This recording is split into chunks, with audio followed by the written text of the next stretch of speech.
Now let us prepare our hearts and minds for a time of meditation. I invite you to find a comfortable position in your seats, close your eyes if you wish, and take a few deep breaths. Let go of any distractions or worries that may be on your mind.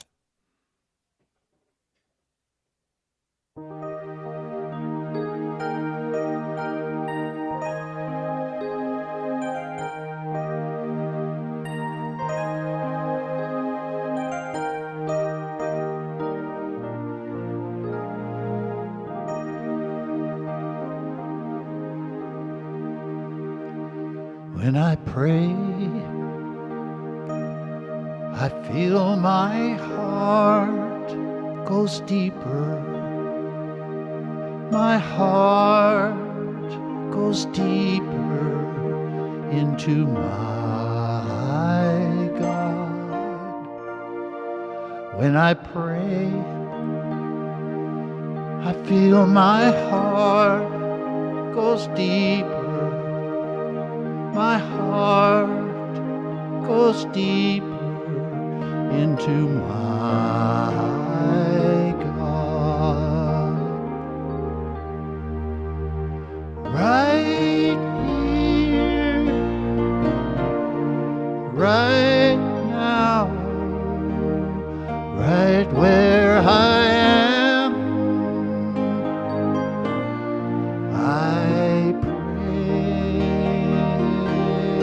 Right here, right now, right where I am,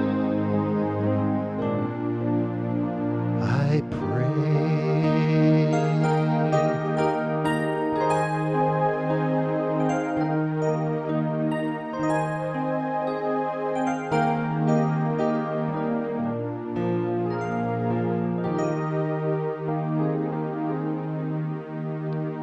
When I pray,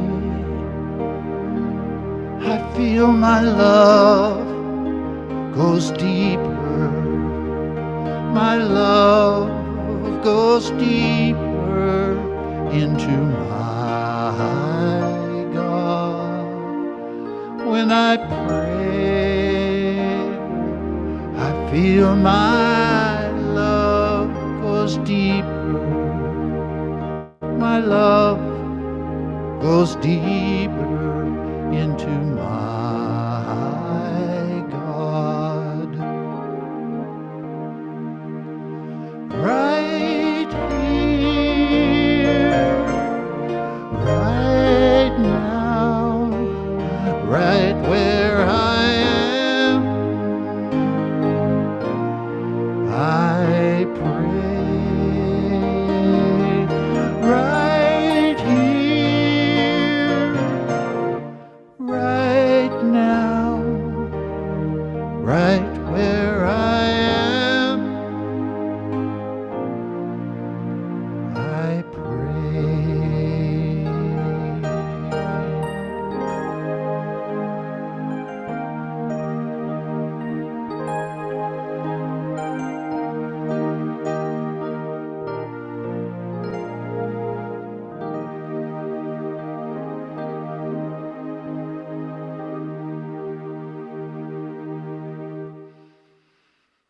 Thank you for that beautiful song. When we sing, when we have music, we are praying twice.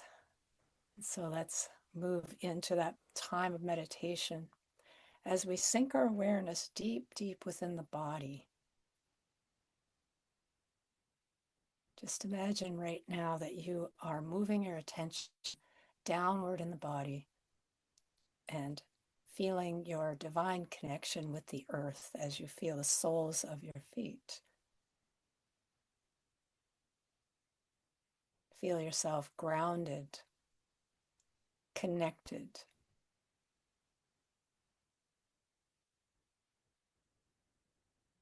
centered.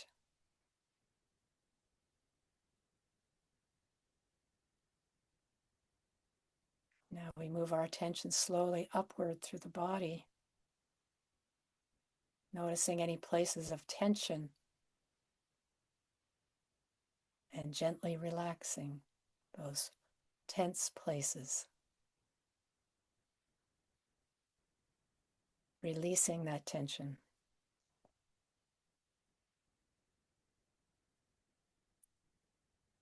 And we move our attention to our hands. Notice how they feel.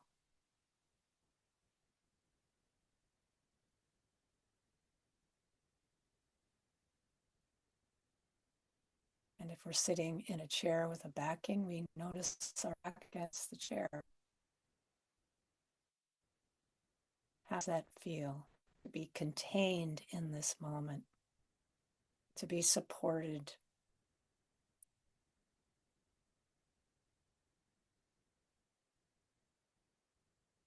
And we begin to follow the breath in and out,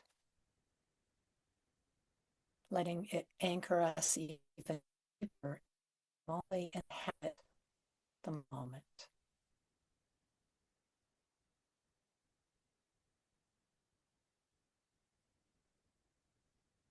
And as we breathe into our bodies, we can imagine breathing into the heart space. You put your hand on your heart if you choose. And as we breathe in, bring into your awareness someone or something that you deeply appreciate. Could be a person, a beloved person in your life. It could be a cherished pet or a place of beauty. But as you breathe in, bring that person or that thing into your mind and allow the feeling of gratitude to grow. We don't want to just think about it. We want to feel it. What is it that you appreciate so much about them?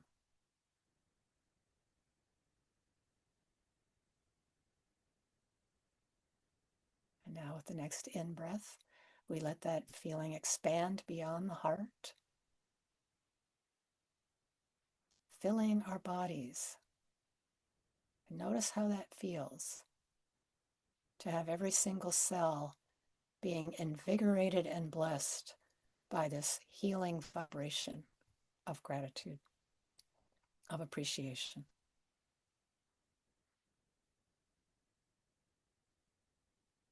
Feel your aliveness.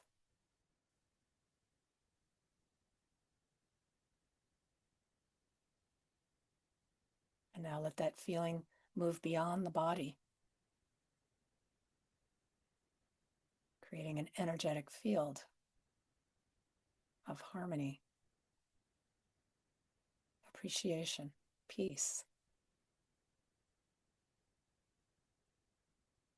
And we know the truth that each one of us is here to be the presence of peace and love and compassion and kindness on our planet, to bring those things into the world, to walk this earth being the change that we're seeking to come forth. Here to make the difference, here to be the one unto our lives that can help to bring a transformed world into being. And as we continue to breathe into the heart and to allow appreciation to grow and expand, we send it beyond the walls of wherever we find ourselves, blessing our world. And we open our hearts in gratitude to the one presence, the one power, the one life that is living itself through and as each one of us. We become a vessel, an avenue through which spirit expresses in greater and greater ways. And for the opportunity to be spirit in expression on this day, we are grateful. And so it is. Amen.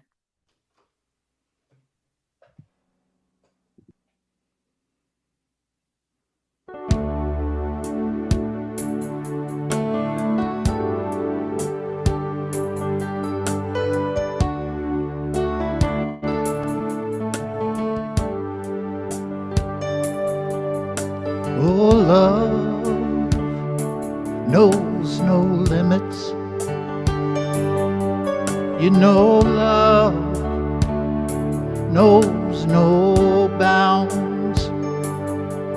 Hear it ring through the hills and canyons. Isn't love profound? It shows us the life that we know we can live. It teaches us how to forget and forgive. It gives us the harvest from sweet mercy fields. It rescues, it nurtures, it calms and it heals. 'Cause love knows no limits. You know love knows no bounds. It confounds the wisest of sages. Isn't love profound? Oh, it sings when we're weary from so many tears, and rocking us gently, it cradles our fears. In those times when we feel like we've come to our end, it gives us the strength to start over again. 'Cause love knows no limits. You know love knows no bounds. It will stand even trial by fire. Isn't love profound?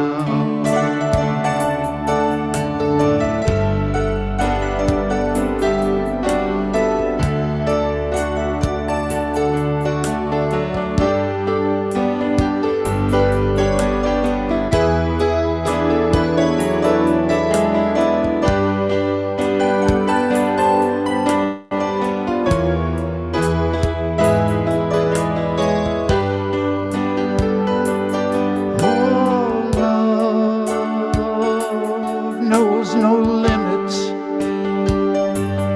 You know love knows no bounds.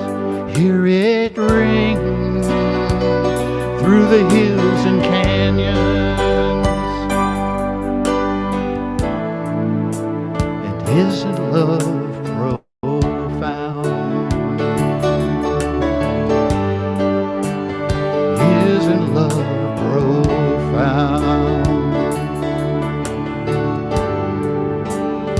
Isn't love profound?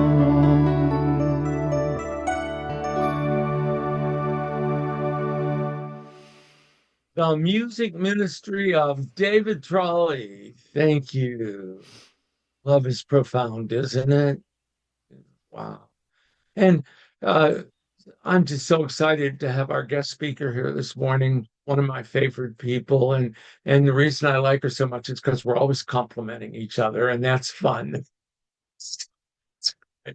And Jane, we had a little trouble hearing you during the meditation. Can we do a quick mic check? Because we want to hear you for the talk. Yes. How does that sound? That's a little better. Is it better, How about Kent? It's better, Fran? Okay, good. Better than it was. Welcome, Reverend Dr. Jane Simmons. Oh, well, I apologize for the sound issues earlier. So just know I was loving you all during the meditation, and so I hope that came through at least energetically.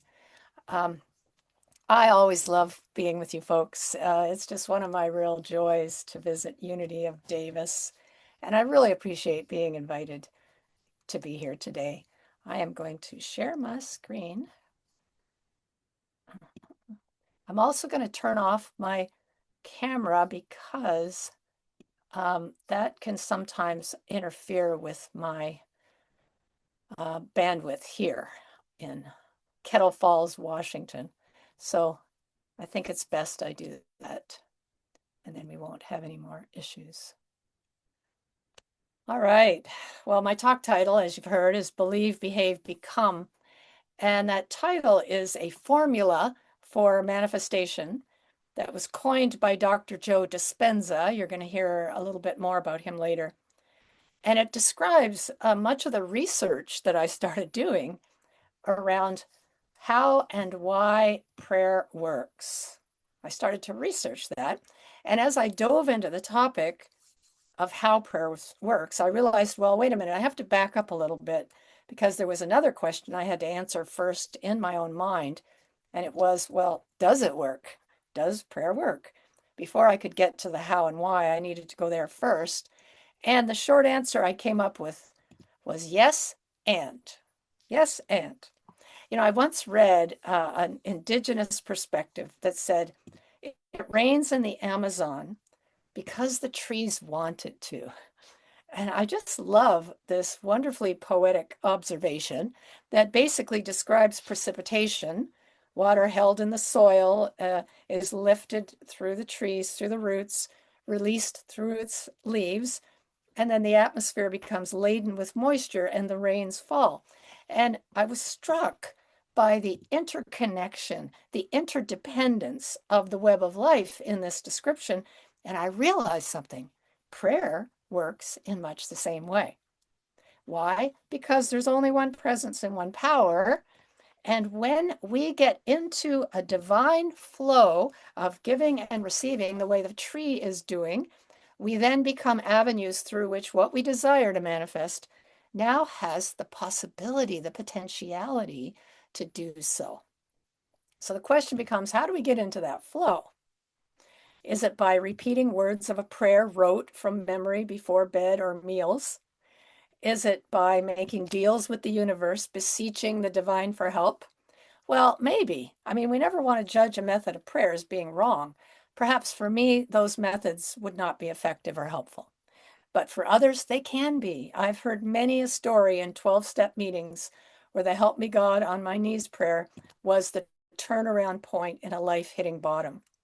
I also know some very devout people who find rote prayers comforting, something to hold on to in the midst of whatever they're going through. So they can be effective.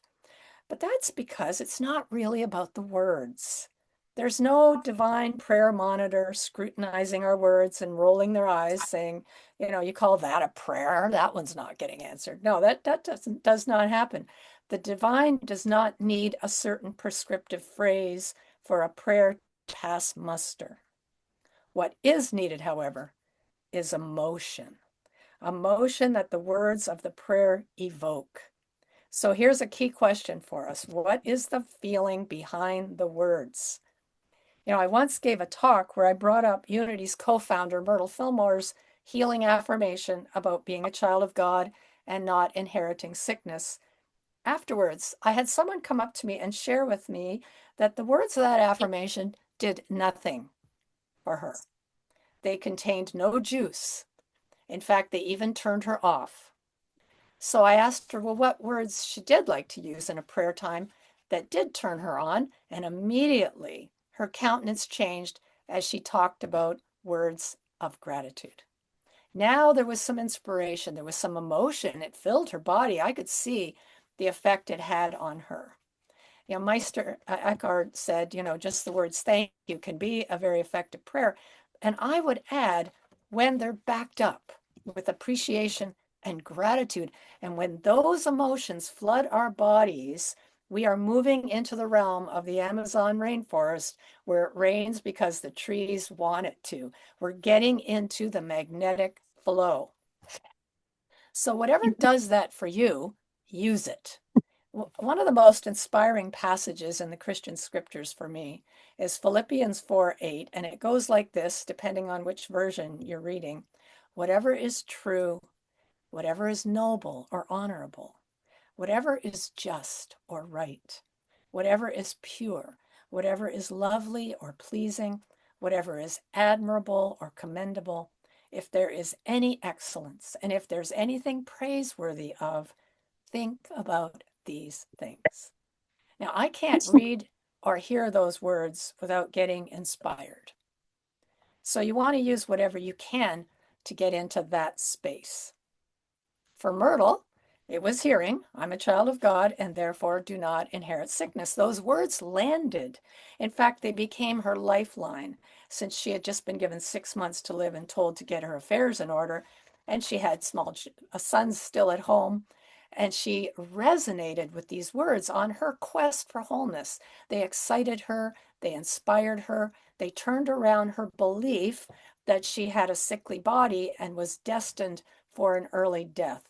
So these words have power when they can affect us in such a way that they change our belief systems. And the reason that Myrtle Fillmore was so successful in her affirmative prayer, I believe, was because she did a complete about face. She affirmed only words of healing and love to her body. She asked every cell for forgiveness for ever believing it was anything less than whole. She had spent her entire life up until then believing she was sickly, that she would die at a young age from tuberculosis, and she turned that belief right around. Did not spend one more moment talking about illness or lack. Now, it took her 2 years, but she discovered her true wholeness. She was completely healed. So the power in the words comes when they're backed up with emotion and conviction. Believe them, feel them, send them forth with the power of spirit, see them come to fruition. Now, you might say, wait a minute, I've been affirming prosperity since 1987 and I haven't seen a whole lot of change. Well, when that happens, we can usually discover there's a belief there that's in the way. And if I'm affirming prosperity, but believing solidly in lack, the belief will win hands down. So affirmations don't work because there's anything magic about the words themselves. They work when they change the underlying belief. And the truth is that we can use whatever's showing up in our personal reality that kind of triggers us in some way to shine a light on whether there is some internal limiting belief behind it. And then we can do something about it.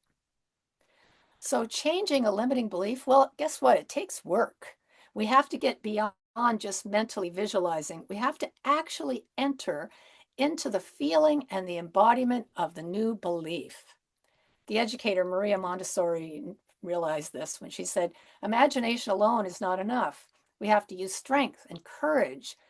We have to put it into practice. We have to feel it, engage with it, embody it, and become it if we want to create something new. So ask yourself, how would I feel if I had this new belief? What thoughts would I think? What actions would I take? How would I feel? Activate and sustain those feelings. Bask in them. Bask in uplifting, coherent emotions like enthusiasm, gratitude, excitement, joy as you visualize the new belief. And allow the feelings to well up so strongly that they affect every cell of your body while staying focused on the vision and make room for the new reality. And then to midwife it into form, we take concrete physical action that demonstrates the new belief. We act as if. So we activate our beliefs with attention and imagination, and then we anchor or ground them with emotion and physical concrete action. This formula works, but it works both ways.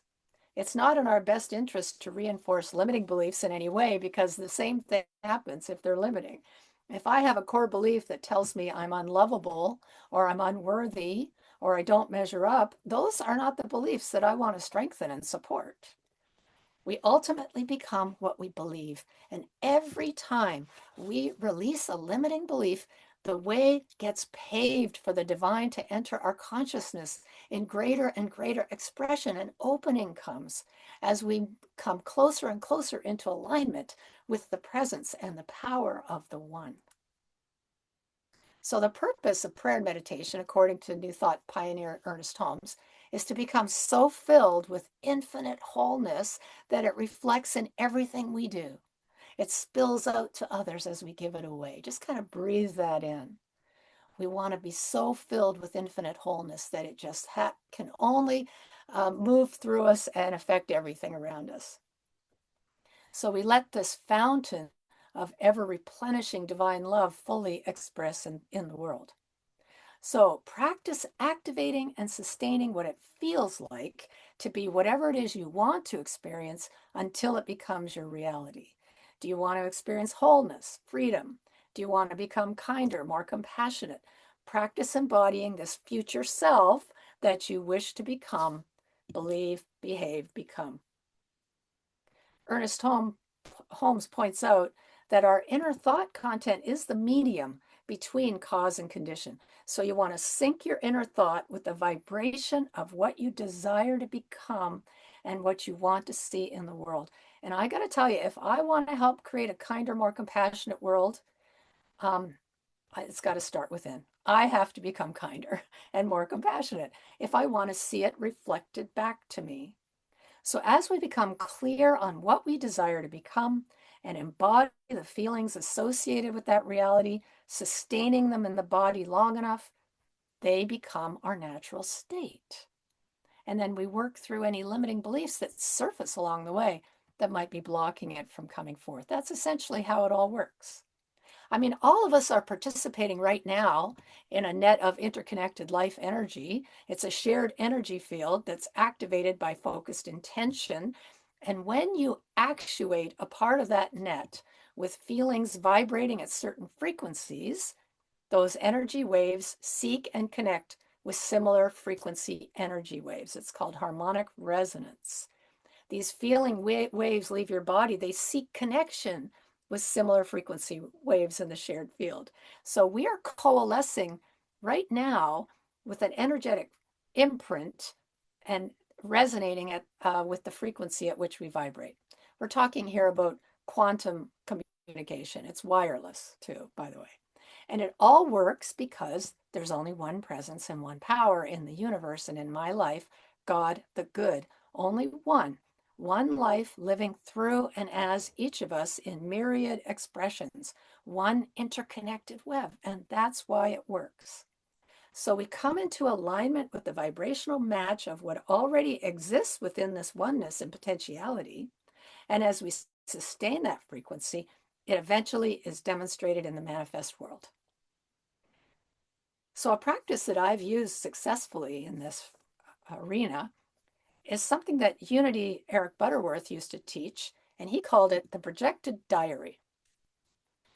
And this is where you project in consciousness whatever it is you desire, creating an intention and listing whatever it is as if it's already come to pass. And you joyfully give thanks for what that gift is. And so I call this writing my to-done list. So it's similar to a to-do list, except you do your intentions in the past tense with gratitude. You envision exactly what you want and you write about it with gratitude as if it's already happened and you are now celebrating that. And you can use this for a whole spectrum of possibility, from envisioning a wonderful day at work to affirming abundance showing up in your world. When my husband Gary and I bought a trailer a couple of years back, we needed to withdraw the funds from our retirement account pretty quickly. And we had found in the past that to access finances from that account was not in any way a speedy process.